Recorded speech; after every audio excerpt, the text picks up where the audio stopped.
Alberto, hola, hola. Mira, hace un montón de tiempo que estábamos para hacer esto, ¿no? Sí, ya pasó como 6 meses. Como todo en la vida, lo que es bueno toma su tiempo.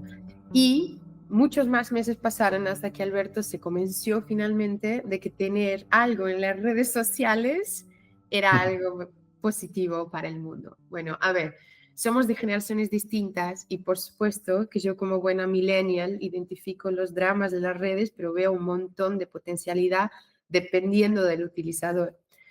Y yo creo que ahora Alberto también vio que para llegar o para compartir y recibir tanto como conocimiento como informaciones, como conectar con el mundo en muchos contextos, las redes podían ser algo positivo. Y por eso, señoras y señores, finalmente tendremos un canal de YouTube de Alberto enfocado en las maravillas que él está haciendo en los últimos años. Y lo digo maravillas porque bueno, en una conversación informal yo creo que vamos a poder tocar en varias, pero alguien que hoy en día intenta o desea aportar algo de nuevo al mundo, seguramente que es ¿cómo decir? Un punto extra, se puede tocar en áreas distintas del conocimiento, porque la verdad es que aprofundizamos tanto cada lugar que se quedan con falta de sentido cuando no los conectamos todos.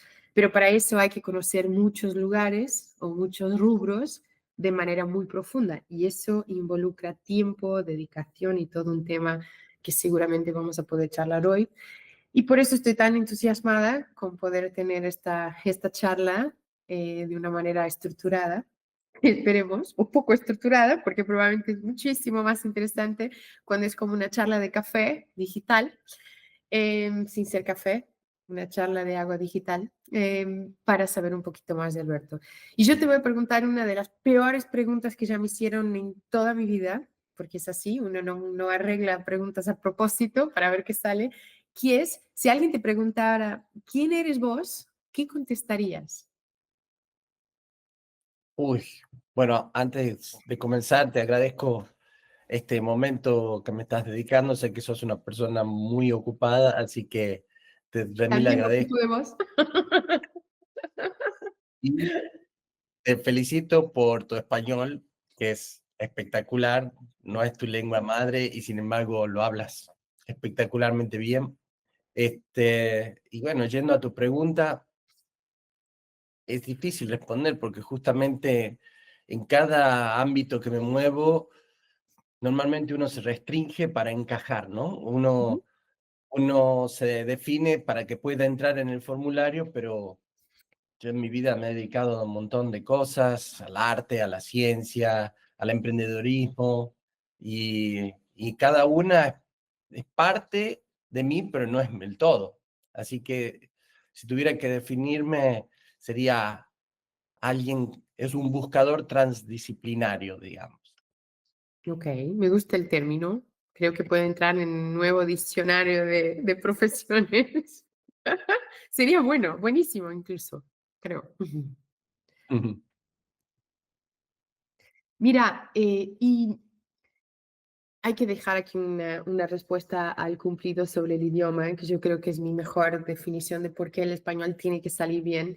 Es que mis discusiones más emocionales son en español. Así que si no me sale bien, me dan la vida y se va toda mi interdisciplinariedad y me reduzco a algo que no es tan interesante. Y cuando uno piensa en eso, entre una discusión que tiene todo un contexto, cualquier discusión de la vida, racional y un contexto emocional, la verdad es que vos también estás en eso, o sea, vos vas del extremadamente racional, analítico, detallista, típico de un ratón de laboratorio, perdón a todos los que hacen de su profesión, pero a mí me encanta, lo digo como cumplido, eh, con una ironía dulce ahí, pero y después te vas al otro lado extremadamente emocional, que dejas a la mayoría de la gente llorando, como ya pasó en varios momentos, no llorando de tristeza, sino de emoción, porque el don de la palabra no todo el mundo lo tiene a ese grado. Entonces, yo creo que para quien no te conoce bien, yo creo que ya te conozco bien,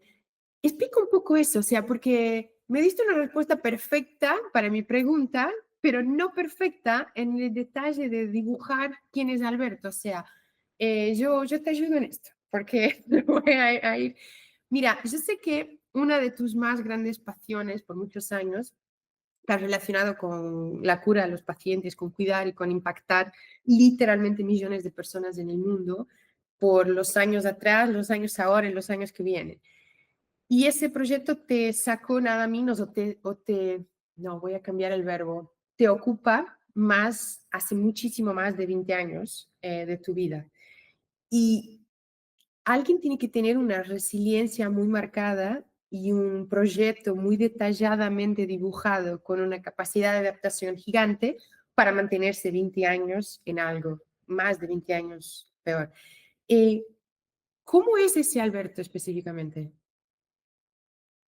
¿Y cómo fue ese proyecto para quien no lo conozca, no lo conoce bien? Bueno, ese Alberto es la única parte mía del pasado que sigue viva, la resiliencia basada en responsabilidad social, o sea, en querer ayudar a los demás, en que el conocimiento no tiene ningún valor si no es para ser usado. Y a veces yo me he enfrentado a, a visiones en donde el conocimiento es el propio objetivo de la investigación y nada más. Y la verdad que generar conocimiento sin usarlo es tan poco valioso como accionar sin tener conocimiento. Claro, claro. Entonces, una y otra visión son equivocadas y la verdad que cuando yo me metí a ser científico y a ser investigador, la intención más clara era obviamente generar conocimiento, pero para resolver problemas. Y eso es la historia de mi empresa, porque yo pasé casi 15 años investigando las heridas crónicas y finalmente cuando encontramos por un lado las verdaderas causas de la no cicatrización, paralelamente íbamos estudiando las tecnologías que eran necesarias para que realmente ocurra la cicatrización. Y cuando logramos eso, paradójicamente la academia se volvió incompatible con llevar la solución a los pacientes y ahí fue que renuncié a ser investigador de CONICET, renuncié a la academia, yo era profesor de inmunología también, eh, y creé esta empresa que está en los Estados Unidos y en Argentina como una holding para poder levantar el capital y realmente llevar al mercado este medicamento. En esa transición yo tuve que sacarme muchos de mis prejuicios y muchas de las cosas que uno reemplaza por ideología, porque la ideología reemplaza la realidad por lo que uno piensa que es la realidad. Entonces, Detalle. que saqué las ideologías que tenías heredadas de la academia de que el dinero ensucia la ciencia y, y eso me complementó como científico. Entonces, del descubrimiento de una cura que no iba a curar a nadie, a una solución, cuando esa solución empieza a tener, por ejemplo, propiedad intelectual, un modelo de negocios, un modelo regulatorio y demás, que en conjunto hace que verdaderamente le llegue al paciente y no la versión que solo curaba, o sea, que solo había tenido en cuenta ciencia para que le llegue al paciente. Y toda esa transformación del mundo emprendedor me fue complementando porque empecé a entender verdaderamente lo que era la multidisciplina. Yo antes pensaba que la multidisciplina era mezclar un físico con un bioquímico, con un genetista. Ujú. Que no es bien lo Entiendo, mismo. claro. Y yo entiendo que la multidisciplina es combinar las ciencias con alguien que sabe de regulaciones, con alguien que sabe del mundo legal, con alguien que sabe de dinero, de finanzas, y esa multidisciplina es la que verdaderamente lleva soluciones a los pacientes. Así que si te dijera que eso me define, no, porque paralelamente siempre pasaron cosas, porque la creación de esta empresa me hizo viajar muchísimo, tener contacto con personas literalmente de todo el mundo, incluida vos, este, y, y cuando uno empieza a cruzar ideas con personas que tuvieron experiencias totalmente diferentes a las tuyas, uno empieza como a heredar las experiencias ajenas y empieza a complementar todo eso y va generando verdades cada vez más absolutas. O sea, de las verdades parciales y relativas que uno tiene por sus propias experiencias, empieza a generar verdades cada vez más absolutas. Y paradójicamente eso me llevó al tema de la conciencia, justo en el momento en que comenzaba la pandemia. Así que esa combinación de tiempo libre con esa nueva pasión que era la conciencia me llevó a estudiar desde múltiples perspectivas este tema y es lo que me llevó finalmente a escribir mi libro, ¿no? Claro. Mira, pero ahora ya tocaste aquí en áreas que yo creo que son sería una pena no hablar de ellas. Una de ellas, y ahora burlándome un poco, es ese periodo que viviste, bueno, que vivimos en el campus de la NASA en Ames Research Center, donde uno salía a caminar un poquito y casi que pisaba, se podía estornudar porque vaya que había algún stop o algún señal de prohibición y uno nunca sabe, se puede, porque con la policía ya uno tiene dos pensamientos antes de una acción, pero y yo me acuerdo de algunas conversaciones que tuvimos donde vos me dijiste que ese investigador que tenía todo, a ver, para que no te conoce tan bien, estamos hablando de un investigador de química, de bioquímica, que siempre lo hizo by the book, o sea, en uno de los organismos más importantes del mundo en investigación, que seguía todos los datos con informes siempre sumamente bien evaluados y todo, cuando hacía todo adentro de la caja, o sea, de la caja que se defiende también, por supuesto, del error, porque la caja también, a ver, todas las estructuras tienen una estructura para evitar error también, y la ciencia es totalmente así, o sea, uno usa metodología para evitar que el error o minimizar el bias y el error. Pero al mismo tiempo, cuando sales un poco de esta estructura, intentas usar casi una versión, le voy a llamar americanizada, de la cosa donde uno agarra la ciencia y la puedes llevar hacia la comunidad, por supuesto, a través de una empresa o a través de generar valor económico o financiero también, eh, empiezas a ser visto de una manera no tan positiva en un lugar y extremadamente positiva en otro. Si estamos hablando de en tu propio país, te dejan de dar el mismo valor en la academia y en Estados Unidos, con Stanford, con Singularity, con MIT, pasas de para el top del mundo, o sea, para el mejor reconocido por todos.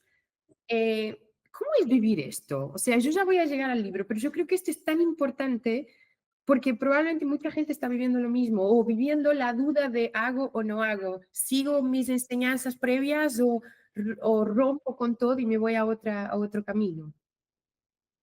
Sí, bueno, yo te dije que había muerto muchas veces y es verdad. O sea, eh, Figurativamente, hay que dejar eso. pero un poco es, no tan figurativamente, sino de manera real, porque las versiones de uno mismo, de la personalidad que uno tiene y visto desde el punto de vista psicológico, cómo es uno en cada entorno donde se ha movido, a veces para moverse en un nuevo entorno tiene que dejar morir las versiones del pasado, ¿no?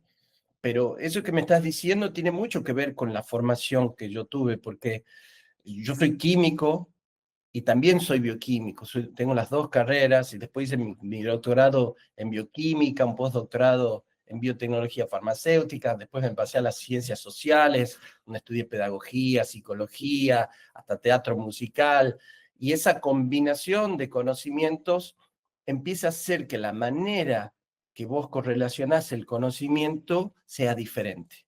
Cuando uno tiene una estructura mental exclusivamente de las ciencias exactas, su manera de sacar conclusiones es una, cuando las tiene exclusivamente de las ciencias sociales, su manera de sacar conclusiones es otra, pero cuando las combinas, empezás a sumar maneras de analizar el mundo que terminan siendo un poquito más completas que las versiones originales separadas, ¿no?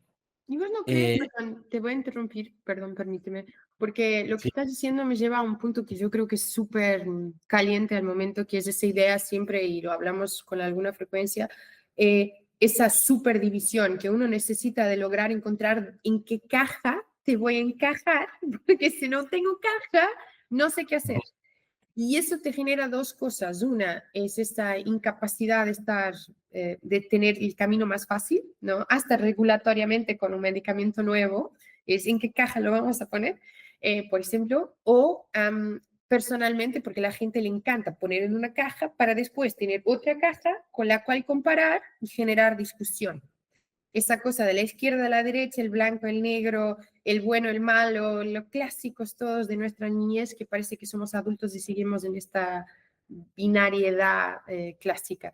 Pero ¿no sientes que eso, esa lucha constante que tuviste toda tu vida de yo no me encajo en, paren de no me encajen ahí, por favor, déjenme no tener cajo, estar en varias cajas o conectar cajas, todo eso que te hizo sufrir todos los días, asumo, porque no es fácil, no es probablemente el motivo por lo cual uno llega al punto que estás ahora, donde te sientes como un pescado en el agua en áreas distintas. Y ojo, porque yo creo que esto también es importante definir, que es, no estamos hablando de alguien que domina los 5 centímetros del océano en áreas distintas, estamos hablando de alguien que va al fondo del océano en varias áreas distintas. Y eso no viene a la vida por la nada.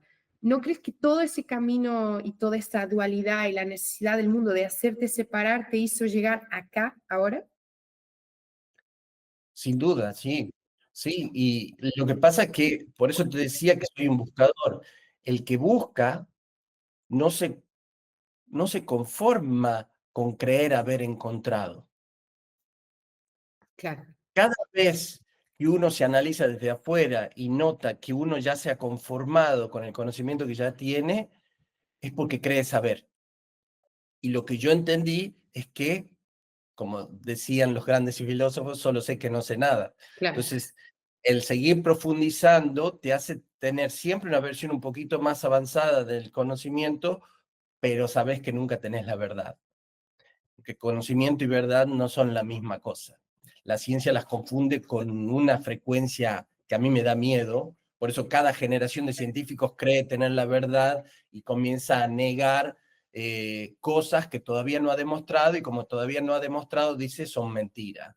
¿Vos no O, sientes que ese patrón es solo, yo creo, yo quizás estoy siendo condescendiente, pero ¿no crees que ese patrón es solo casi una manera de dar confort o sensación de seguridad al mundo? Porque yo quiero claro, creer que es eso, porque me sin parece duda. tan absurdo que no puedo creer que personas que son capaces, que tienen la capacidad de llegar a un nivel acá, que después se pierdan en un bias tan Es que básico, eso ¿no?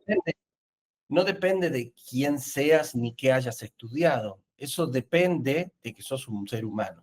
El ser humano necesita la seguridad para vivir y necesita tener certezas para saber que está caminando el camino correcto. Y la ciencia reemplazó a la religión en ese sentido, dándonos supuestas seguridades y nuevos paradigmas que los seguimos casi como una nueva fe. eh, y eso indirectamente comenzó a jugarle en contra a la propia ciencia. La ciencia como método, y aquí no hay que confundir la ciencia, cuya palabra significa conocimiento. Ciencia viene del latín scientia, que significa conocimiento, pero la investigación basada en el método científico es lo que nos trajo hasta aquí. Mira, Eso, perdón, dando un pequeño paréntesis a lo que estás diciendo, para que a mí me encanta dar tangibilidad a las cosas. Yo creo que para el mundo es muy obvio esto, como que por muchos años los científicos eran los que defendían que la Tierra era plana y después los científicos defendían, y en mi rubro, por ejemplo, que no había seres microscópicos, o sea, que abajo de la talla del ojo humano, que el ojo humano podría ver, no existían. Y vivimos así por ciclos. O sea, esta noción de que todo se adapta, tiene que estar muy en la cabeza para que no seamos todos negacionistas, porque al fin del día podemos ser negacionistas por no creer en lo que se sabe o negacionistas por solo creer en lo que se sabe. Entonces, ¿y cómo vas de esto que estás hablando, hacia el lugar más recién de tu ocupación mental y emocional, que es el libro maravilloso que no, que ya terminaste y estás por publicar? O sea, ¿cómo llevas ese científico que no está, que no acepta solo lo que tiene y que siguió el patrón y la caja y que fue sumamente bien recibido y reconocido en esa área con premios, con reconocimientos mayor y que después dijo, no, no, no, esto no me llega. ¿Cómo lidias con los constantes ataques que vas recibiendo? Porque es normal, porque cuando uno no es comprendido, no nos dan tiempo en esa época de las redes sociales de un minuto, no nos dan tiempo que uno se justifique, lleva con un stamp inmediato de no sabe de lo que está hablando, cuando probablemente no solo sabe, como sabe de lo que uno está siendo atacado y por qué está. O sea, ¿cómo lo vives? Bueno, no sé cómo lo vivo porque soy un neófito en las redes sociales y recién estoy empezando a publicar mis primeras cosas en las redes sociales, pero ya tengo muchas publicaciones científicas, tengo varios libros publicados en ciencia, este sería el primer libro publicado en esta área, pero eh, estamos viviendo en un mundo acostumbrado a la superficialidad.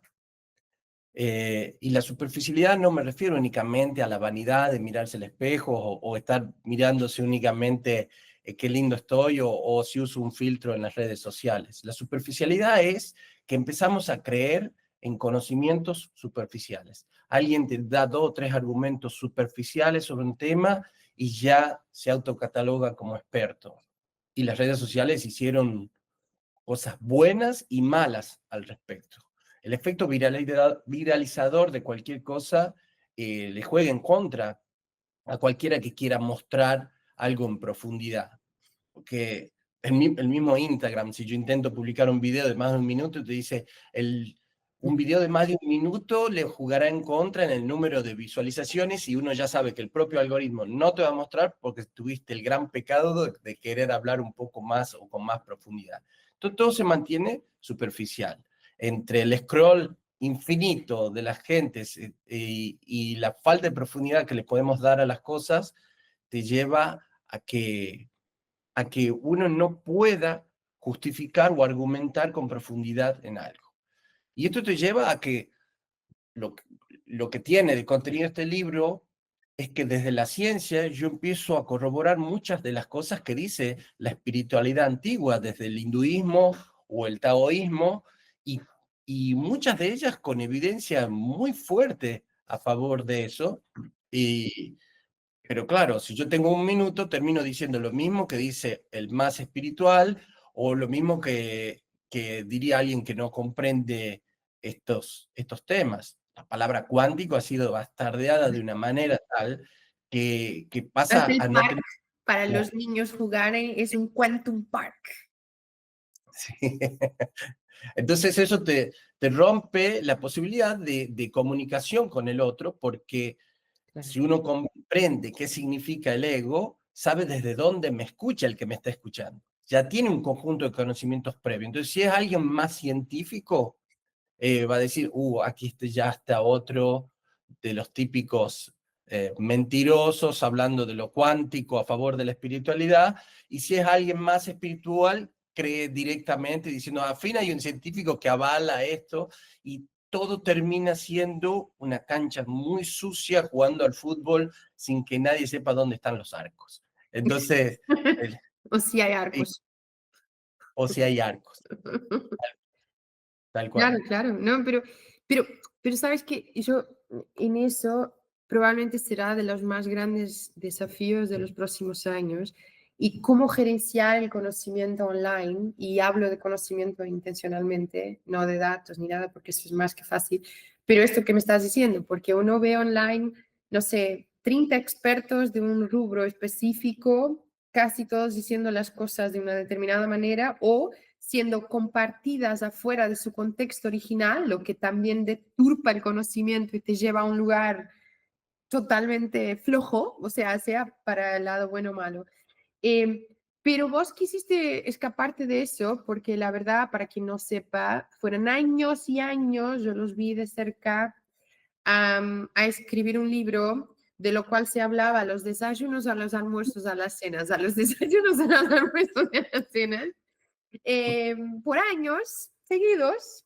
El libro ese que tiene más citaciones que la mayoría de los papers, pero tiene más conclusiones y fluidez de texto que la mayoría de los libros de cuento. Entonces,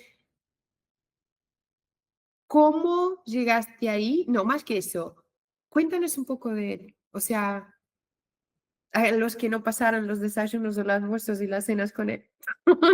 El privilegio de pasar con él esas comidas. Mira, hay una cita que yo pongo en el primer capítulo del libro, que es de García Márquez, que dice, el escritor escribe para explicarse a sí mismo lo que no se puede explicar. Yo no estoy aquí para creer porque sí, entonces obviamente para creer ya está la fe. Y tanto el que cree sin necesidad de evidencia como el que no cree, aún en presencia de la evidencia, están usando el sesgo de la creencia previa. El materialista que descree por aún mirando evidencia y el más espiritual que cree mirándola, están así cometiendo el mismo sesgo. Así que yo quería escaparme de eso y para convencerme de que estaba en el camino correcto, tuve que usar la lectura sistemática de papers. Yo en el libro cito más de 600, pero he leído más de 10.000 papers para escribir el libro. No los he leído todos, ¿no? Siempre el Claro. resumen o lo que me ha servido, o incluso leyendo revisiones. Pues sí, es muy bueno todo, por supuesto. Esa es la parte magia del research. Claro. Exacto. Y ahí, más allá de la conclusión que me llevó a fabricar mi teoría sobre la conciencia, que estoy por publicar ahora también, también me ha llevado a entender que lo que se comunica socialmente no es todo lo que se publica en papers. Y hay una historia oficial de la ciencia, que es la que termina llegando a los medios de comunicación, y hay un montón de otras publicaciones científicas que no tienen ningún tipo de amplificación social porque no dicen lo que está diciendo la historia oficial de la ciencia. Pero siguen siendo ciencia y sí han sido papers evaluados por pares y han sido validados por evidencia empírica. Sin embargo, no se dice nada de esos papers. Y con Ahí metodología sumamente correcta, o sea, que sigue exactamente el método científico el clásico. método científico, exacto, el método científico clásico.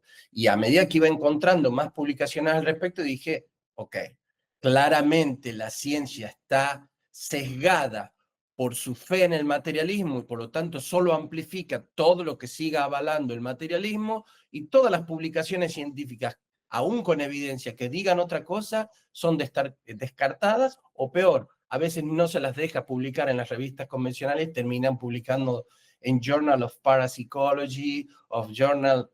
Sin Eh, desprimor, pero parece que a la cabeza, claro, entonces, clasificadas como pseudociencia cuando no los dejaron publicar en las revistas científicas originales, aunque seguían todos los parámetros científicos originales, simplemente porque la temática tocada en la investigación no condice con lo que la ciencia dice, esto es ciencia. claro. Entonces yo empiezo a estudiar. Por suerte hay temas que tenían tanta evidencia que empezaron a ser publicados en revistas científicas, como las experiencias cercanas a la muerte, pero hay un montón de otras temáticas que siguen siendo publicadas en otro tipo de revistas y clasificadas como pseudociencias sin serlo. Claro. Y es muy interesante porque, a ver, si hay cosas que en teoría nosotros humanos somos muy buenos a hacer, o en teoría en la práctica, si no, no estaríamos todavía existiendo como especie, es adaptarnos. Y con la cantidad de tecnología nueva, nosotros nos adaptamos a todo, todos los días, como sociedad, como individuos, incluso parte de los challenges, de los desafíos que tenemos hoy en día son exactamente eso, adaptarnos a estas nuevas versiones de vida. ¿No es raro que la entidad o la gente que más en teoría se adapta a lo nuevo porque son pioneros en sus áreas, existan casi dos grupos, uno muy pionero y que está desarrollando y autodesafiándose para ir a otro lugar, y otro grupo que parece que se siente inseguro de nuevo por el desafío y por eso resiste a lo que ya se transformó obvio en muchos rubros? Esto pasa en todas las áreas, ¿no? O sea, en la medicina esto es diario. Uno tiene un protocolo seguido por 90% de las personas que está a 5 años de desactualización de los papers más recientes, o sea, del conocimiento más reciente y robusto publicado en las revistas de más gran impacto, y uno sigue creyendo que está haciéndolo bien. O sea, esto, yo no sé si el mundo en general, la persona que no trabaja estas áreas tiene esta noción, y probablemente no la tiene, porque si la tuviera, la sensación de seguridad, digamos, sería un poco más grande. Eh, ¿Vos crees que cómo reaccionaría alguien a leer un libro como el tuyo, que va desde el muy materialista hasta el totalmente no materialista y hace todo este camino science-based and science-driven? ¿Cómo reaccionarían las dos grupos típicos clásicos, las dos cajas típicas, la que sí quiere todo muy innovador y está muy abierto a pensar de otra manera, y la más resistente de qué locura? O sea, ¿cómo reaccionarían? Te voy a responder con lo que me pasa en política. Eh, Ok, Cuando yo hablo con alguien de izquierda, esa persona cree que yo soy de derecha. Y cuando hablo con alguien de derecha, esa persona cree que yo soy de izquierda. Cuando uno se ha salido de las cajas y deja de, de seguir lo enseñado, los paradigmas enseñados, se libera y empieza a observar sin tomar partido. Y cuando uno observa sin tomar partido, tiene la libertad de observar toda la evidencia. No sesga la evidencia, ni corta la evidencia, ni niega evidencia existente. Y entonces empieza a agregar nuevas premisas en esa secuencia lógica y por lo tanto la conclusión pasa a ser diferente. claro. Por eso pasa, por ejemplo, si uno ha estudiado alguna carrera de ciencias sociales, por ejemplo, alguna carrera en la Facultad de Filosofía y Letras, uno va a notar que el estudiante de Filosofía y Letras, independientemente de la carrera, normalmente es de izquierda, ¿sí? Eso significa que ha tenido acceso a un conjunto de premisas y la conclusión lógica inteligente es la que arriban ellos y está correcta, porque con ese conjunto de premisas que han Ahora me recibido, voy, la perdón, lógica... te voy a interrumpir para burlarme un segundo, pero yo ya estuve en esas, en facultades, yo hice ese camino medio raro también de ping pong, ¿no? De un lado y del otro, y yo estuve en esas, en ese contexto, el extremo, ¿sabes? De esas discusiones acesas, que yo solo asistía porque me parecían de esas que me deberían estar cobrando un ticket para estar asistiendo, porque lo como dices, o sea, a un lado tenía toda la razón y el otro también, o sea, desde la perspectiva de cada Total. uno, claro, Y bueno, pero justamente cuando uno ha tenido acceso a los dos lados y ha sumado las premisas de los dos, dicen los dos tienen razón. Me pasa lo mismo con los de derecha, que no han terminado lo que te estaba perdón, contando, pero esas dos cosas juntas, cuando suma todas las premisas que usan los de derecha y usa todas las premisas que usan los de izquierda, arriba una versión que no es de derecha ni de izquierda, pero sí es mucho más completa. ¿Me claro, entendés? Y eso te transforma en una persona del medio. Tú eres una mujer del medio, yo soy un hombre del medio, pero no significa ser de centro en tibio, política, claro, ni ser tibio. Es alguien que es capaz de hacer de nexo entre dos facciones que normalmente no se tocan. En este otro tema, se entiende mejor en política, pero en la ciencia pasa lo mismo. Quien pueda mantenerse observando cosas que normalmente viene del conocimiento antiguo espiritual.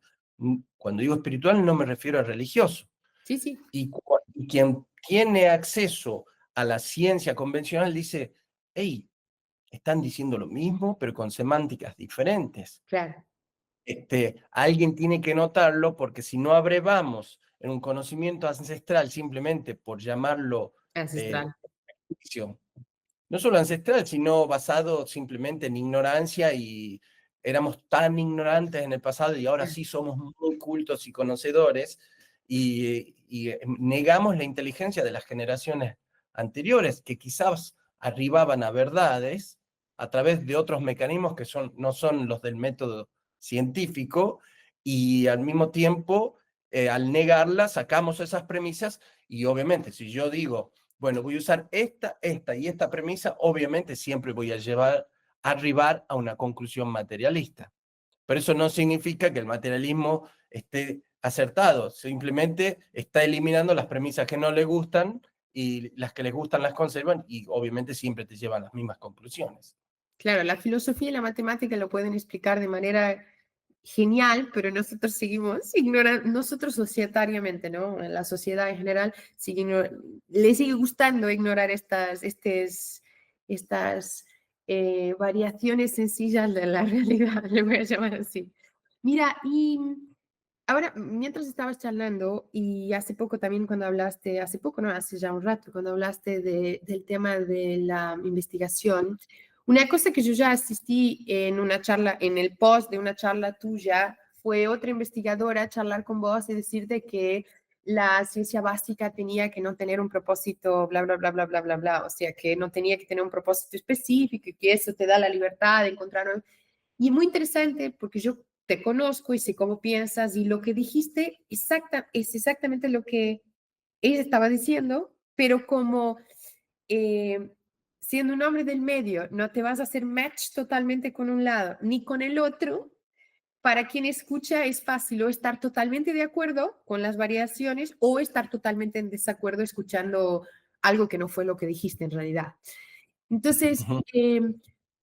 porque por supuesto que siendo químico y siendo bioquímico, no hay pocas profesiones más, o bueno, hay varias, pero que trabajan tanto con ciencia básica, ¿no? O sea, ¿cómo lo ves? Para dejarlo muy claro, pues yo creo que vale la pena para los científicos que te puedan escuchar, ¿cómo lo ves a esta idea de la función de la ciencia? Y voy a poner entre comillas intencionalmente. Y creo que aplica lo mismo, todo lo que dijimos de estas dos versiones, entre el materialismo y no materialismo, entre la izquierda y la derecha, entre la investigación básica o aplicada, es lo mismo que venimos charlando desde el principio. Quiero encajarte en alguna parte. Quiero que estés en esta caja. ¿Sos de investigación básica o sos de investigación aplicada? ¿Sos de Pero esto o vos sos de lo crees otro? en la investigación básica libre, o sea, que no Claro, tengo es eso. que no es una o la otra, es una y la otra. Yo hay una frase que siempre cito que es tuya, ¿por qué elegir puede sumar? Y generó Porque, muchas discusiones a lo largo de los años, sí, muchas. sí, sí. Pero ¿por qué elegir si se puede sumar? Si queremos que le llegue a los pacientes, no es investigación básica o investigación aplicada, es investigación básica e investigación aplicada. Pero si eso obligamos que el propio sistema la hagan grupos diferentes, normalmente nunca le va a llegar al paciente. Si un grupo de investigación hace la básica y cuando ya está llamémosle esa nueva molécula, por ejemplo, Ujú. lista para hacer investigación aplicada y se la pasamos a otro grupo, lo más probable es que eso no le llegue nunca a ningún paciente. O al revés, si alguien hace solo investigación aplicada y no tiene básica propia, probablemente ni siquiera pueda patentar lo que está haciendo. Así que tienen que ser caminos lineales y toda la estructura de la academia te lleva a otra cosa, en donde yo en vez de ser experto en un tema, soy experto en una técnica. Por ejemplo, investigadores químicos que son expertos en espectrometría de masa. Entonces, yo me paso haciendo investigación de nuevas plantas cada vez, utilizando siempre las mismas metodologías, y cada vez que encuentro una nueva molécula, le termino mi paper diciendo, y esto potencialmente sería un anticancerígeno. Y termino mi paper con el it will be something. Y ese potencial, si yo creo que potencialmente es un anticancerígeno, ¿qué lo vas a dejar ahí al tema y no vas a continuarlo? Y sí, no se lo continúa Claro. y agarro otra planta y empiezo a estudiar otra planta. ¿Me entendés? Y eso es lo que yo critico de la investigación básica. Ahora, la básica es insustituible porque sin conocimiento no se puede resolver problemas. Hay que generar conocimiento a través de la investigación básica. Y hay dos tipos de básica, la investigación básica con fines de conocimiento y la investigación básica con fines de desarrollo. La investigación básica con fines de desarrollo no puede quedarse ahí. Es una obligación ética y moral del científico continuarla hasta que se transforme en algo real. Le guste o no le guste a la academia aceptar esa responsabilidad. Y tenemos ejemplos mundiales fantásticos de eso, ¿no? Que pueden ser criticados en un montón de maneras, pero que transformaron a esas academias en instituciones independientes de político, de otras cosas, porque no son totalmente autofinanciadas, pero casi, o sea, esa incluso una manera de hacerlo sustentable, que yo creo que es la manera más honesta con la población, con el mundo, con todo, ¿no? O sea, Totalmente, es lo que conocimos en la Universidad de Stanford. claro, en Cuando Harvard. Stanford trabaja con Silicon Valley, no solo multiplicó la cantidad de premios Nobel que ganaba, sino que empezó sus investigadores a investigar sin límites presupuestarios. Es el Imagina el sueño de sueño. cualquier investigador. Es el sueño de cualquier investigador en cualquier parte del mundo. Y sin embargo, como creemos que el dinero ensucia la ciencia, nos mantenemos pobres pero dependientes del Estado. Es como yo alguna vez le dije a algún investigador con el que discutí este tema: espere, usted me está diciendo que prefiere pedirle más dinero al contribuyente argentino, que ya está empobrecido hasta aquí, y le aumentamos impuestos para que lo sigan bancando las investigaciones, y yo que le pido dinero de inversión a una persona rica, yo soy el malo de la película. O Claro, sea, uno pide dinero al contribuyente pobre para publicar papers y el otro le pide dinero a un rico para llevar un medicamento a las personas, y el malo de la película sigue siendo el que se dedica al vil capitalismo. Hay algo que tenemos trastornado en la claro. cabeza. Es muy complejo esto porque incluso en muchos cenas que donde ya estuvimos o en lugares donde después de una charla esto pasa, que es gente que viene con 7 piedras en la mano diciendo, pero lo que dijo hace esto, esto, y después uno le desconstruye eso y es muy gracioso ver la reacción, pero esto funciona muy bien en el one-to-one, ¿no? Uno a uno. Pero en grupo, masivamente, nosotros seres humanos tenemos la tendencia de generar más lucha que agregación. Y eso es algo que yo también sé que vos hablaste de eso en el libro.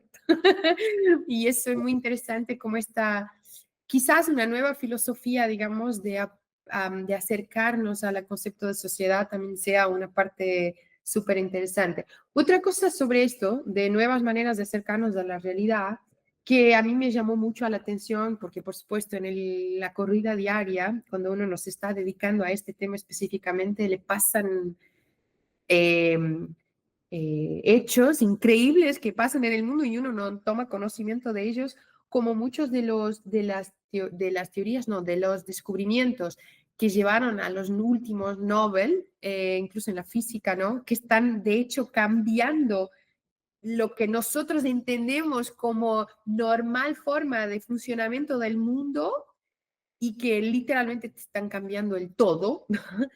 eh, ¿Quieres compartir tipo de este camino que hiciste para el libro de los últimos años con tu background, que ya que no te lo puedes soltar y eso es muy bueno, de un científico químico, bioquímico, de transferencia tecnológica? Eh, ¿Qué serían los tres top, las tres cosas que descubriste así más wow, que verdaderamente te hicieran no replantearte en el sentido de sí, estoy caminando en el camino que quería y dónde debería estar? Yo creo que más allá de algo top, es la cantidad la que termina generándote la sensación. No es un paper o un área de investigación, sino empezar a observar el todo desde lejos, hacer casi como una visión de dron, alejarse y empezar a ver para dónde va el conocimiento en psicología, para dónde va el conocimiento en neurobiología, para dónde va el conocimiento en física, para dónde va el conocimiento en la filosofía de la mente, etcétera. Y empezar a notar que son literalmente ramas que no se tocan. Y eso no es el conocimiento que estábamos generando cuando empezamos a utilizar el método científico. La idea era integrar el conocimiento para que tengamos un único conocimiento del todo, observado desde las perspectivas de cada disciplina, pero no hay integradores de conocimiento. Ujú.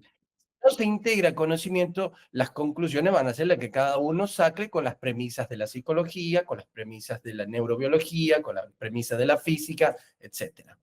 Por eso hay teorías de la conciencia físicas, hay teorías de la conciencia psicológicas y hay teorías de la conciencia neurobiológicas. ¿Y alguna de ellas está mal? No, están todas bien utilizando las premisas de cada disciplina, pero están todas mal al describir verdaderamente a la conciencia. Es como la Porque se idea esa. descarta, por ejemplo, la física no toma como válido una experiencia cercana a la muerte o el efecto que causa un psicodélico. Y quiere explicarlo exclusivamente con lo que sabe de física. Y llega a conclusiones correctas utilizando únicamente física. Bueno, pasa lo mismo si se hiciera desde otra perspectiva. Por eso mi objetivo fue siempre la integración. Y cuando empezás a integrar, te empezás a dar cuenta que incluso dentro de la física, las dos ramas más grandes, que es la física clásica y la física cuántica, son maneras matemáticas de describir algo. No es que una está más correcta que la otra. Entonces, hay una matemática que permite describir las observaciones macro, que es la física clásica, y hay otra matemática que permite describir las observaciones a nivel cuántico, pero ninguna de las dos es totalmente correcta, porque si no describiría todo. ¿Me Ujú, entendés? Cuando uno se da cuenta que si la única manera de describir todo es integrar todo, si no, no puede llegar a teorías del todo, claro. y empieza mi propia teoría, que se llama The Fractal Projection Model de la conciencia, en donde cosas muy locas como el entrelazamiento cuántico o por qué vemos ciertos comportamientos a nivel cuántico que en macro no se dan, se pueden explicar teniendo en cuenta que la estructura más elemental de la realidad es fractal. Por eso después vemos comportamientos fractales en la naturaleza, comportamientos o estructuras fractales en la naturaleza, en el funcionamiento cerebral, en la estructura de las galaxias, en cómo se organiza el universo, etcétera, etcétera, etcétera. Hay una estructura que no puede ser euclidiana, o sea, no pueden tener geometrías convencionales, ¿sí? Sino que tienen que ser fractales para poderse explicar. Y ahí se elimina la rareza de la no localidad, se elimina la rareza del entrelazamiento, se eliminan las rarezas de las observaciones fácticas, porque eso es lo único verdad. Las teorías que usamos no son verdades. Lo fáctico es la observación de la medición. Entonces uno tiene que tomar únicamente como fáctico la observación de la medición. Bueno, hoy se empiezan a tomar como fáctico la teoría del Big Bang, la teoría de la relatividad, son teorías, son especulaciones que hace el científico para describir la observación, que era lo único verdaderamente fáctico. Déjame hacerte acá un paréntesis que yo creo que por veces también nos falta esto. No sé si lo sientes, esto creo que nunca lo hablamos, pero em, cada grupo generacional que convive en el mismo momento tiene siempre esta noción de lo que está pasando en ese momento, tiene unas cosas lógicas y otras, voy a llamarles locas, que después con los años que se mueven uno mira atrás y tiene los visionarios que fueron tratados como locos. No pasó a lo largo de la historia con, o sea, con todos los que llevaran la, el estatus de conocimiento para un grado adelante fueran normalmente reconocidos como visionarios solo en la posteridad. O sea, yo creo que con los años andando estamos encurtando este tiempo de reconocimiento, o sea, se está empezando a reconocer más tempranamente. ¿Vos no sentís que estamos viviendo exactamente eso ahora, donde tenés varios rubros que ya te están dando tecnología y metodologías nuevas, pero que seguimos que no está encajando en la metodología antigua, entonces no lo puedo tomar como correcto? Esto para que, porque la verdad nuestra charla, mira, para mí me tiene todo el sentido, pero yo quiero que sea, o me gustaría que sea para toda la gente, no solo para científicos o para cada cajita, o sea, que fuera para el ser humano, que en realidad quien beneficia del conocimiento ciudadano, sea el quien sea. Bueno, Entonces, para eso llegó la inteligencia artificial. Vos que sos especialista en inteligencia artificial, sabés que no hay mejor manera de integrar una gran cantidad de conocimiento que la inteligencia artificial. Entonces, si uno observa todo el conocimiento humano como si fuera un árbol, donde hay un tronco central y después una multiplicidad de ramas que se dividen en más ramas, que se dividen en más ramas, y esas ramas no se observan ni se tocan entre sí, generando luego una gran copa de hojitas que están separadas en conocimientos estancos, el ser humano se queda anclado en la hiperespecialización. Entonces, los propios profesionales que terminan siendo las hojitas de todas las ramas, no pueden ni siquiera hablar entre sí porque hasta inventaron cada uno una Nomenclatura, terminología, una nomenclatura específica que es casi un subidioma dentro de un propio idioma que hace que no puedan hablar entre sí. Por lo tanto, ¿qué más difícil que estar diciendo lo mismo en distinto idioma y creer que el otro está diciendo algo equivocado? total, Entonces, la manera genial de integrar esto es la inteligencia artificial, en donde, pero para eso alguien tiene que hacer de integrador. La inteligencia artificial sola no lo va a hacer. Tienen que aparecer personajes transdisciplinarios, que yo les llamo los hombres y mujeres del medio, que se encargan de unir ramas y decir, hey, ustedes dos están diciendo lo mismo, por lo tanto se soportan mutuamente en esto, ustedes tres están diciendo lo mismo, pero están diciéndolo de manera diferente, y así hasta que se encuentre una unificación que va a estar mucho más cercana a la teoría del todo. Hoy buscamos una teoría del todo usando física. claro. Entonces, podemos describir el todo usando una de las partes. Es como intentar, no sé, Dibujar un elefante solo con huesos. dibujar un elefante utilizando solo orejas. O eso. Ujú. ¿Sí? No se puede. No se puede describir el todo sin analizar el todo. Claro. Y mismo con idiomas o lenguajes tan perfectos como la matemática, por ejemplo, perdón, pues yo tengo una pasión específica, em, imposible llegar a otro grado de variabilidad a la fecha de hoy. Sí la podemos representar, pero no llegarlo.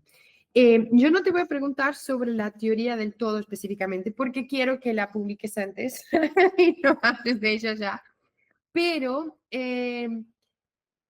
quería sí una cosa que yo creo que es muy interesante porque para quien vivió una vida así y vive una vida así de camino, sorpresa, de, de cambio constante, es muy natural toda, todo lo que fuiste hablando, ¿no? Es muy natural, es tuyo, es de tu vida, es de tu normalidad y cotidiano.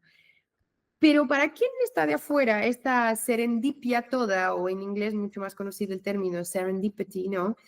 Es compleja, o sea, no es fácil empezar en nacer en Salta, pasar a Tucumán, estudiar en la versión clásica, descubrir un medicamento nuevo para heridas crónicas, pasar todo el proceso, voy a llamarlo doloroso, porque creo que es de conocimiento público que todo el proceso del medicamento en general, sea por varios motivos, seguridad, económico, financiero, todo, es difícil.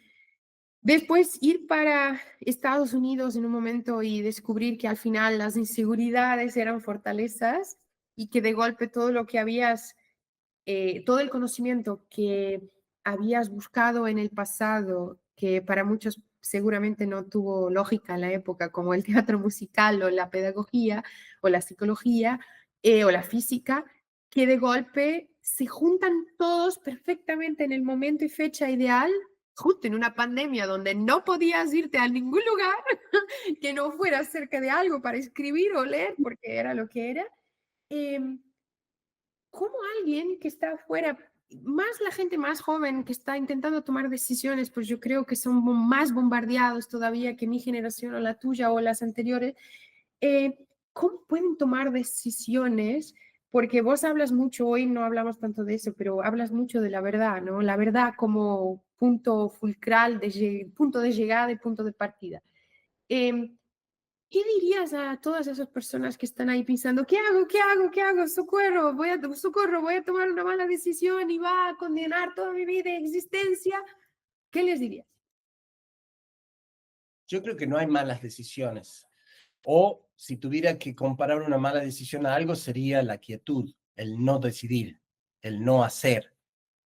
El hacer siempre te va a llevar por caminos que te van a generar un nuevo despertar. A mí me gusta representar el cerebro como un montón de ojitos cerrados que se van abriendo cada vez que tenés una experiencia. Entonces, sea cual sea la experiencia nueva que estás teniendo, del área que sea, estudiar, tener una nueva pareja, viajar, no sé, cambiar de trabajo, etcétera, te va generando aperturas de ojitos que te generan a vos mismo despertares que a su vez te van permitiendo mirar tu camino hacia el pasado y decir, ah, no había otra manera de que yo llegue aquí que de la manera que llegué.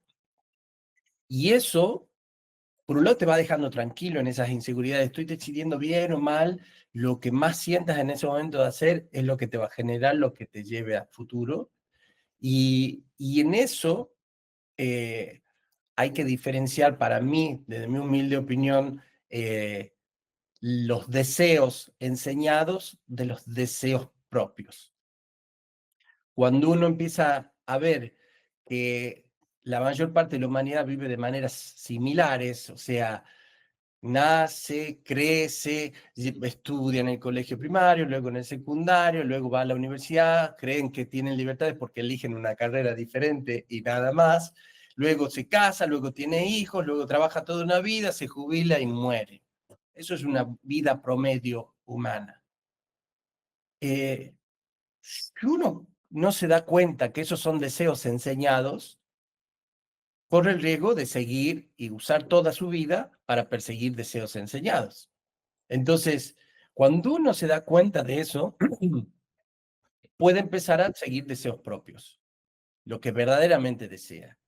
Porque los deseos enseñados no es que sean malos, fueron diseñados para darte una sensación de seguridad, tener un trabajo estable o tener una familia o lo que sea, te va dando sensaciones de seguridad, pero que son ficción, no son lo que soñás hacer, lo que realmente deseas hacer. Entonces, cuando empiezas a seguir deseos propios, uno empieza a encontrar esa serendipia verdadera. En el medio uno va a sufrir un montón porque empieza a compararse con otros. Entonces, no sé, cuando yo renuncié a la academia, tuve un periodo muy difícil porque tenía un futuro totalmente incierto y todo lo seguro que tenía en mi vida lo había dejado. Hoy, claro, con el diario del lunes sé que eso no fue un error, pero me dio miedo en su momento. Bueno, cada vez que tengo la oportunidad de decirle a alguien más joven que yo que tome la decisión de lo que realmente le apasiona, eh, lo hago porque realmente creo que no es un error el no estar todo el tiempo buscando seguridad.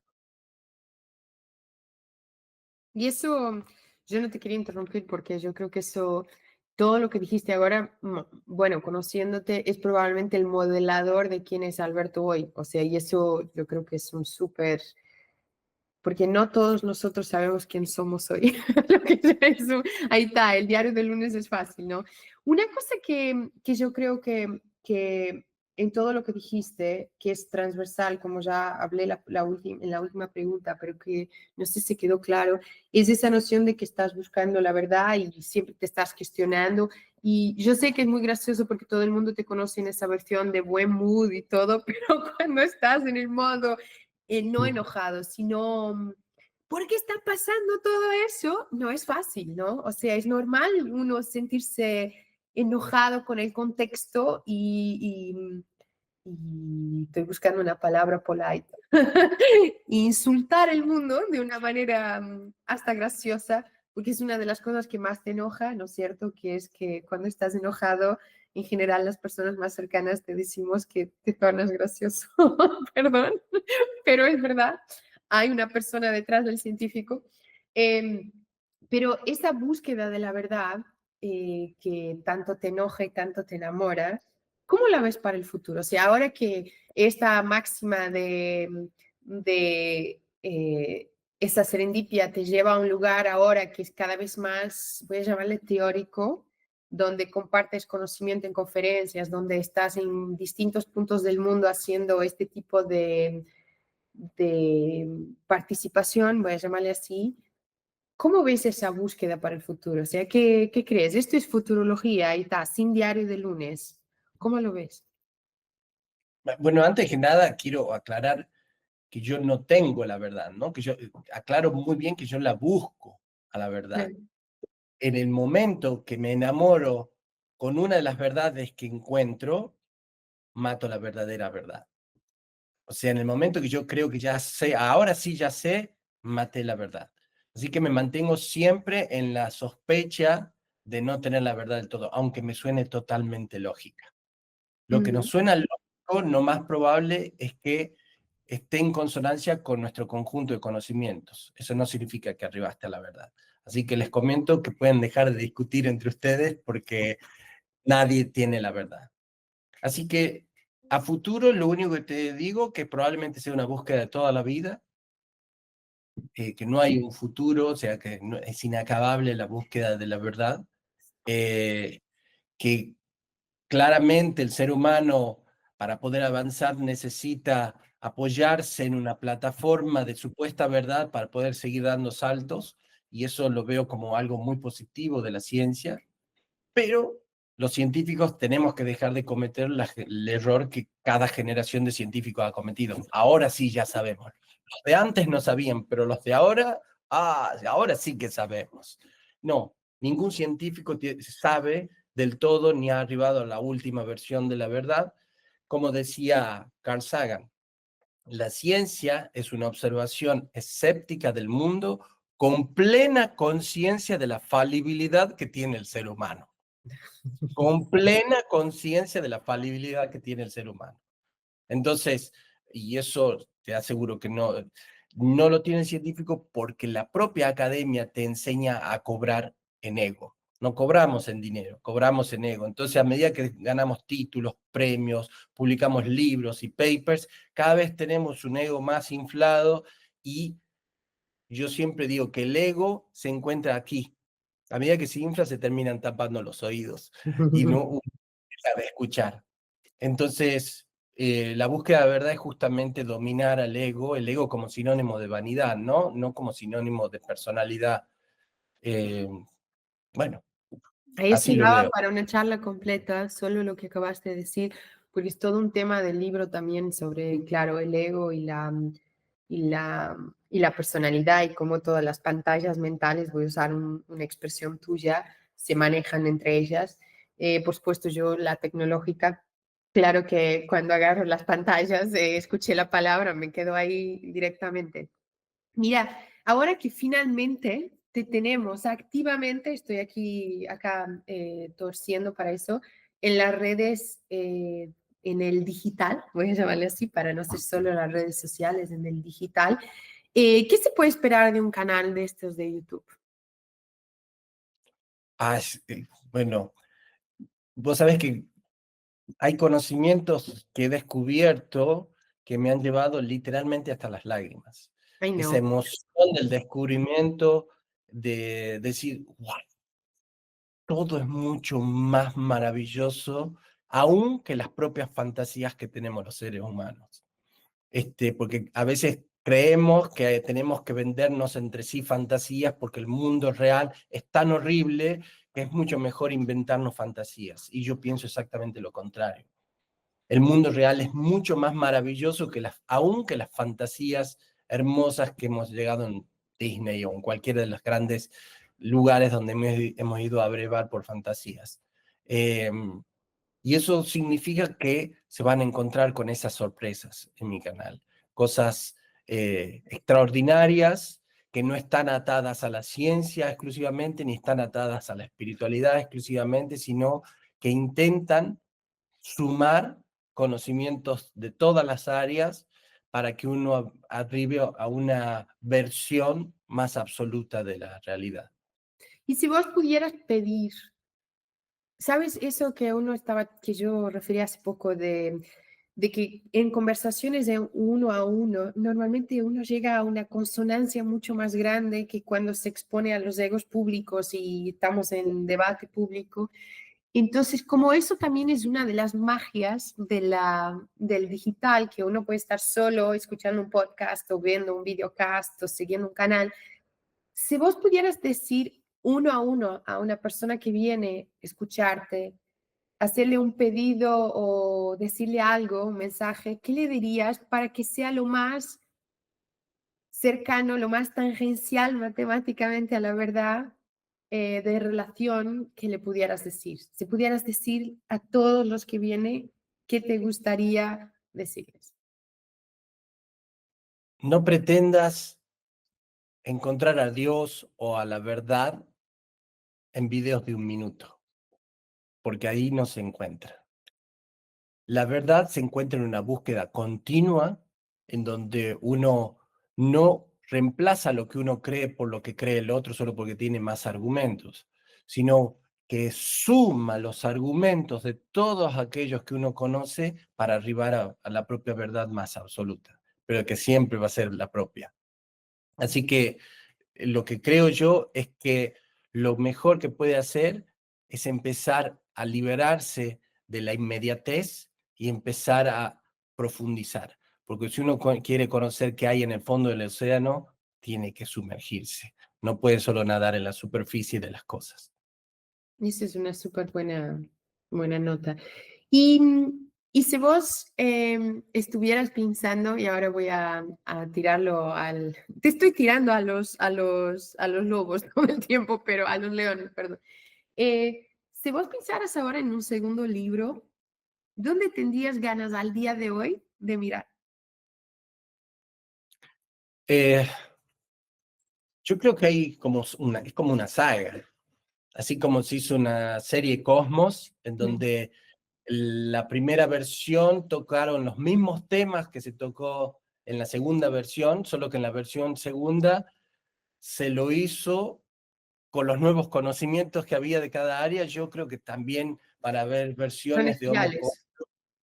claro, espirales de profundización o de elevación, no sé, a medida que vaya apareciendo nuevo conocimiento, se va a explicar lo mismo con versiones más avanzadas o nuevas del conocimiento.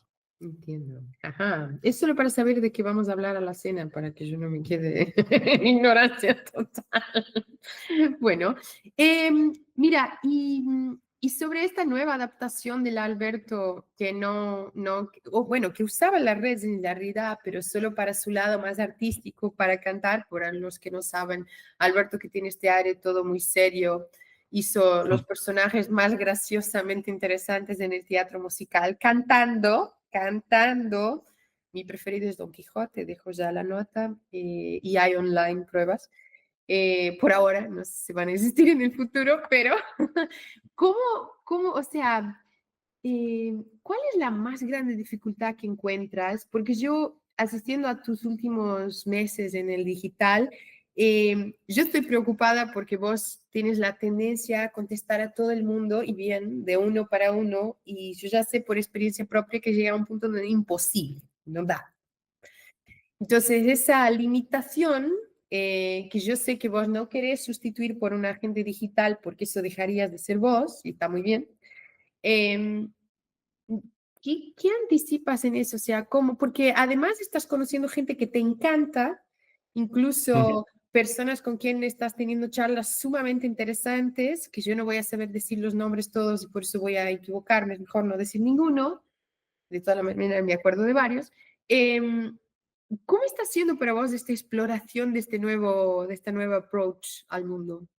Desde una persona tan research driven, ¿no? Que está siempre intentando entender mejor. Bueno, a mí me ha servido porque he visto no solo comentarios en mis videos, sino en videos ajenos, y puedo notar a través del comentario de cada uno qué cree cada persona. Entonces, todos creemos que somos enigmáticos y difíciles de leer, y somos, la verdad, bastante más fáciles de leer de lo que cree eh, cada uno. Este, lo que propongo con eso es que empiecen a encontrar en las redes la manera no solo de juntarse con las personas que piensan igual a vos, sino de encontrarse con personas que piensan diferentes, porque lejos de verlo como un enemigo, como alguien equivocado, es alguien que viene a complementar o a sumarte perspectivas para tener arriba a cosas eh, más profundas, más completas, y que dejen de dejarse manipular por la política, por los propios algoritmos de las redes sociales que nos separan. El objetivo verdadero es que la percepción de cada uno pueda sumar a la percepción de la humanidad. Claro. Por lo tanto, esa es la verdad. La percepción de la humanidad es una verdad mucho más profunda que la percepción de una facción o de un ser individual, ¿no? Una cosa que yo no iba a tocar, pero ahora me acordé que es muy interesante de lo que estabas hablando y que vos hablas mucho de eso, esta noción y esa necesidad global de colaborar, pero que todos somos educados para competir, para la competencia y no para la colaboración. Entonces es medio patológico esto, porque después pedimos, no, necesitamos todos de ser piezas de quebracabezas que se encajen para hacer el dibujo completo, pero quedamos toda nuestra vida académica, social, muchas veces también ¿quién llegó primero? Hasta los padres con los niños inocentemente, ¿y quién hizo primero? ¿Quién hizo mejor? Y por ahí adelante, o sea, eso, por ejemplo, es una tomada de conciencia que podríamos encontrar más info también en este canal, que puede ser útil hasta para padres, no solo para gente curiosa sobre la conciencia. Sí, sí, en nuestro sistema educativo es patológico, es bipolar y patológico, en todos sus niveles, desde el primario hasta el propio universitario, donde después te piden que trabajes en equipo y toda la vida te hicieron competir. Y cuando uno compite, es como pasa con los cachorros, porque si la perrita tenía 5 tetas y nacieron 6 cachorros, uno siempre se queda afuera. Por lo tanto, la lucha nunca es colaborativa en el mundo laboral o en cualquiera de las cosas. En la investigación se lo ve igual. En algo que supuestamente estamos todos tratando de ayudar a la humanidad, nos hacen competir entre científicos a ver quién gana el subsidio, a ver qué. Y eso es algo que juega en contra sistemáticamente de la humanidad. Así que yo creo que parte del cambio más importante que necesita la humanidad es un cambio en la educación, en donde dejemos de pensar que hay mejores y peores y empecemos a ver que hay perspectivas y perspectivas. Necesito sumar la perspectiva de este que lo ves desde el arte, con la perspectiva de este otro que lo ves desde la ciencia, con la perspectiva de este otro que lo ves desde el deporte, y entre todos tener una versión mucho más profunda y mucho más verdadera que las versiones individuales. Me parece súper interesante. Mire, entonces acá, si yo pudiera hacer un resumen y estoy corriendo el riesgo de hacerlo erróneamente, pero voy a arriesgarme igual. Toda una charla de riesgo hoy. Em, la gente podrá encontrar en este canal todos los wows de tu research, o sea, de lo que fuiste encontrando y que te generó ese wow effect que es tan importante para todo, sobre la conciencia, sobre la realidad, sobre autoconocimiento, también como nosotros lidiamos con nuestras propias pantallas de la realidad, y voy a dejarlo así para que genere un poco más de curiosidad en el futuro, porque es complejo y como todo necesita ser explicado sobre lo que pasa con un TEC de alguna forma también, porque ustedes tienen experiencias, tuvieran y tienen experiencias increíbles a lo largo de la historia. Yo ya dije que cuando el medicamento esté afuera, tienen sí que compartir la historia de ustedes porque es increíble, de difícil, de prueba de resiliencia, de Hero's Journey, de todo lo que queramos. Por eso creo que algo también que puede servir a mucha gente. Y, y después también ese tema de la búsqueda de la verdad, porque creo que es como científicos o como gente que trabaja con personas con cualquier ciencia, la búsqueda de la verdad siempre tiene que estar patente y yo creo que nos hace bien a todos tener este recall, este recordatorio en nuestra mente que es súper importante. Así que todo esto podríamos encontrar. Yo también estoy curiosa por saber. Y espero que sí, la intención es esa, la intención es compartir no solo una investigación ni datos cool, sino las sensaciones que va sintiendo alguien que descubre versiones más profundas que la que conoce. Y cuando digo versiones más profundas, es como decir, cuando uno observa un aparato, por ejemplo, y ve solo la carcasa, uno puede decir qué lindo color que tiene, y está diciendo verdades, Ujú. pero después lo abre y ve los mecanismos internos y dice, mira qué cool esto, cómo funciona, y después sigue profundizando y en todas las veces estuvo diciendo verdades. No estaba equivocada la descripción, pero estaba incompleta. Bueno, a eso me refiero cuando se hacen descripciones superficiales de las cosas, sobre todo de la propia estructura de la realidad. Cuando se empieza a reemplazar lo que verdaderamente dice la cuántica con las conclusiones de personas con respecto a lo que dice la cuántica, cuando la cuántica saca sus propias conclusiones sin tener en cuenta ninguna de las otras disciplinas, o cuando las otras disciplinas sacan sus conclusiones y así sucesivamente. Entonces, versiones integradas, les puedo asegurar que ustedes las van a poder comparar con su experiencia cotidiana y les van a resonar, sin duda. Y está más que aceptado que el error es parte de la búsqueda, así que también es legítimo charlar y tener conceptos nuevos. Y eso es una de las maravillas de quien viven del cutting edge en esa línea de lo que pasa de nuevo, es que uno va siendo iterativo y es parte de la cosa. Por eso comencé quizás justamente la propia frase profundizada con la que comencé, yo soy un buscador de verdad, no el dueño de la verdad, es justamente que la iteración hace que cada vez que vuelvas a buscar puedas ir un poco más profundo, un poco más profundo, un poco más profundo y acercándote cada vez al núcleo de la verdad sin tenerla del todo en cada etapa. Claro, es la magia de las tangentes al infinito. Uno Sí, ahí. se acerca infinitamente acercándose, una frustración, como el enamoramiento de dos líneas paralelas, debe ser de la más, cosa más conceptualmente frustrante del mundo. Mira, fue un gusto, esto parece medio raro porque charlamos muchas veces, pero con el día a día es difícil tener charlas largas sobre temas que bueno, y sobre admiración. Así que muchas gracias por entrar en la versión canal. Muy buena suerte para el canal y espero que todo el mundo pueda disfrutar tanto de escucharte como yo y otras personas cercanas podemos, porque de hecho vale muchísimo la pena. Bueno, te agradezco muchísimo también tu tiempo.